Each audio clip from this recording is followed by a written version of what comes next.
Good morning again, church family. Morning. We are doing our final segment of Black History for February of 2021, and we have this year concentrated on famous blacks in our very own county of Chatham. And this morning, I have two very important people I want to cover with you. George Moses Horton. Who's ever heard of George Moses Horton? Okay, that's who Horton School is named for, is George Moses Horton. He was born in 1798. He died in 1883. He was declared the Historic Poet Laureate of Chatham County. He was born a slave on William Horton's tobacco plantation in 1798. He taught himself to read, though it was still forbidden for slaves to know how to read or write. And he composed and performed poetry about the rural landscape, Civil War politics, and his harsh experiences under slavery. Horton holds the distinction of being the first African American to publish a book. The first African American to publish a book, born and raised right here in Chatham County, and the only one to publish while he was still living in slavery.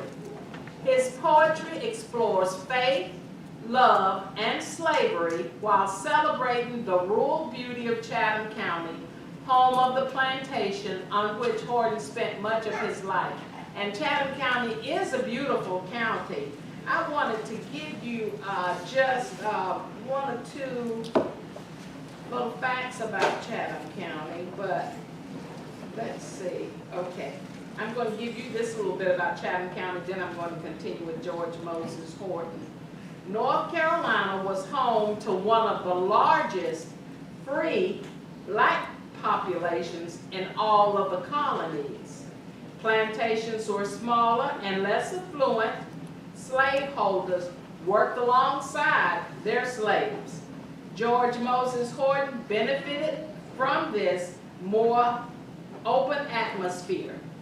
In 1831, after 55 whites were killed in an uprising in Virginia, it became forbidden for slaves and masters to congregate. Attitudes changed in North Carolina. Slaves who could read became a threat, and it became illegal for blacks to read or even be taught to read. Slaves could be whipped up to 39 lashes, and whites could be fined for teaching them to read. That was right here in our beloved Chatham County. George Moses Horton worked at a farmer's market in nearby Chapel Hill on weekends. He wrote verses and sold them individually, the most popular of which were love poems swept up by college students from the University of North Carolina seeking the perfect gift for their sweethearts. He gained the attention of the university's president, Joseph Caldwell, and there is a Caldwell building on the campus of UNC, and was patronized by Caroline Lee Whiting Hentz, the wife of a professor of modern languages, who helped publish his work in the local newspaper. His first book, The Hope of Liberty, was published in 1829 with the help of area residents. He hoped that selling his book would earn him enough money to purchase his own freedom. Unfortunately, his attempts were denied on every occasion. Despite the support of the governor of North Carolina, in 1865, he walked north with Union soldiers to freedom. To commemorate his life and work, the North Carolina Office of Archives and History, as part of its historical marker program, placed a marker for Horton at the intersection of US 15501 and SR 1700 between Chapel Hill and Pittsburgh, near the plantation on which he lived. You know those silver signs with the black trim? Those are the historical markers. I don't know if any of you have ever noticed the one for George Moses Horton, but there is one. And on that sign it says George Moses Horton, 1798 to 1883, slave poet. The Hope of Liberty, published in 1829, was the first book by a black author in the South. And he lived on a farm 2 miles southeast of where that sign is. The Chatham County Middle School is named for the poet and is committed to a broad literary arts curriculum. In 2000, the Horton Jubilee celebrated the 200th anniversary of his birth with readings and writing workshops, storytelling performances, and sidewalk artists. A dedicated group of students, teachers, and other volunteers constructed the Path to Freedom on school grounds, a mosaic made up of 12 stepping stones, each depicting an image from Horton's poem on summer. I attended Horton School all my life. Horton School was segregated. When I graduated in 1967, it was still segregated. I never went to school with any other race until I went away to college. And that was down here in Sanford. I started in, there used to be a Sanford Business College in Sanford that was just for getting a business education. And I don't remember that there were any men even at Sanford Business College. But what I remember is the first ones of us black women who went there to get our business education, we were discriminated against by a majority of the students and the teachers. And the teachers. You could make an A, but they might give you a B. They made it plain they weren't happy that you were in the classrooms with them. And the blacks, those of us who went there, spent our time with each other. Outside of class, when you had your little breaks, we all congregated together. And when we graduated from Sanford Business College, equipped to go into anybody's business office and work in secretarial or administrative positions, I don't know any of us who got a job in Sanford, Lee County, or Chatham County. We drove all the way to UNC Chapel Hill and got good jobs. Most of us that we were able to retire from. Our own county didn't offer us that opportunity. But God is good. Yes, He is. He knows how to work it all to our good. Yes, He does. Now, our principal was Isaiah Eugene Taylor Sr., very tall, handsome man, very stern, nice dark brown skin, had no problem. There was a little place, there's a little row of houses down the hill from Horton School, and that used to be a little place of commerce. Was it June Reeves? Had that little store down there and pool hall, and it was not unusual for high school young men to go down the hill to the pool hall and not come back up to the class. And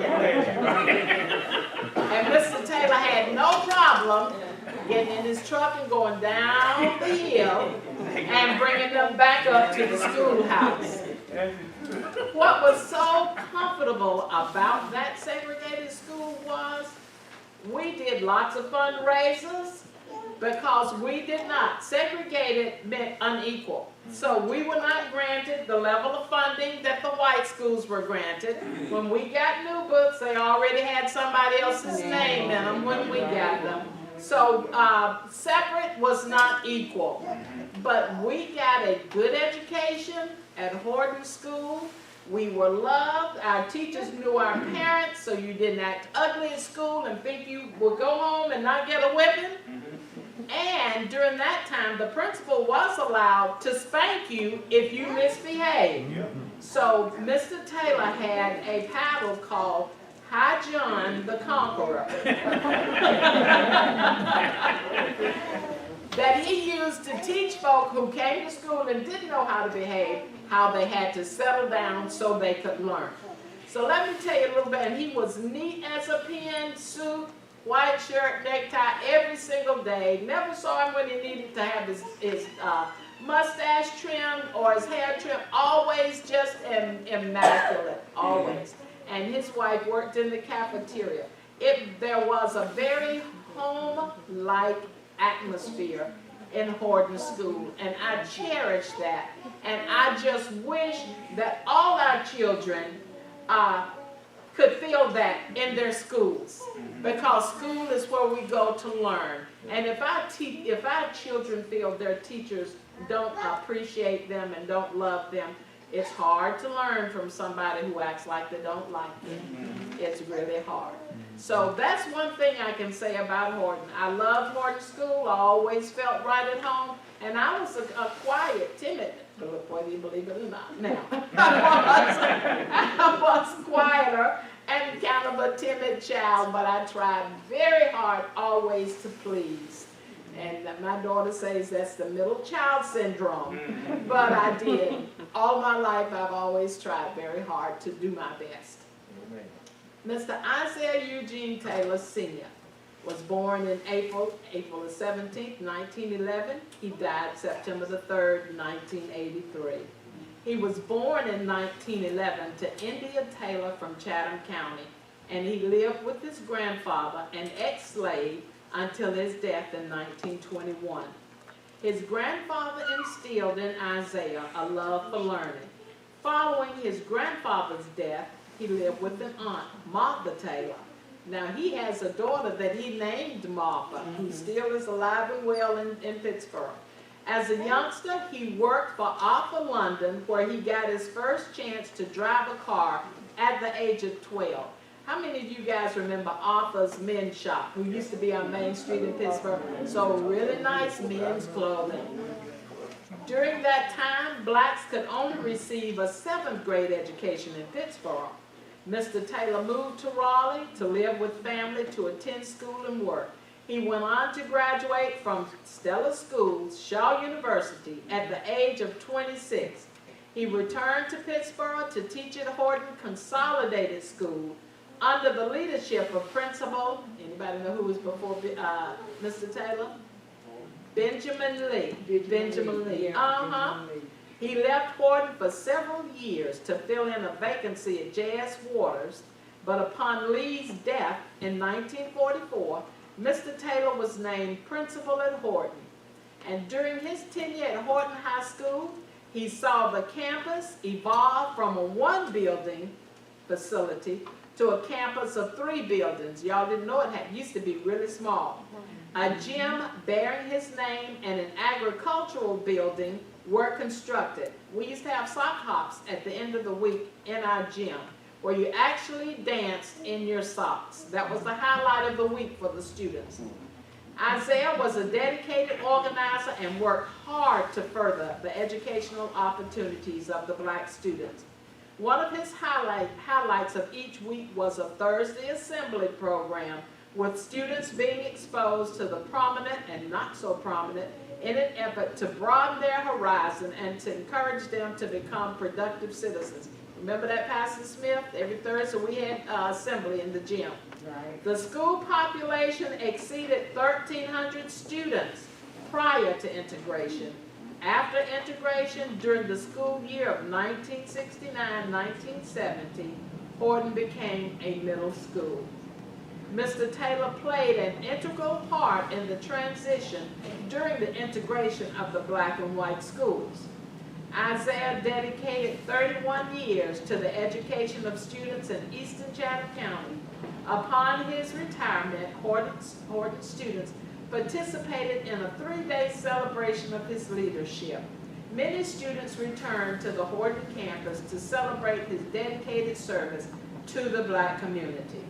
Mr. Taylor was also dedicated to his church, where he served in numerous capacities at Mount Sinai AME Church in Pittsburgh.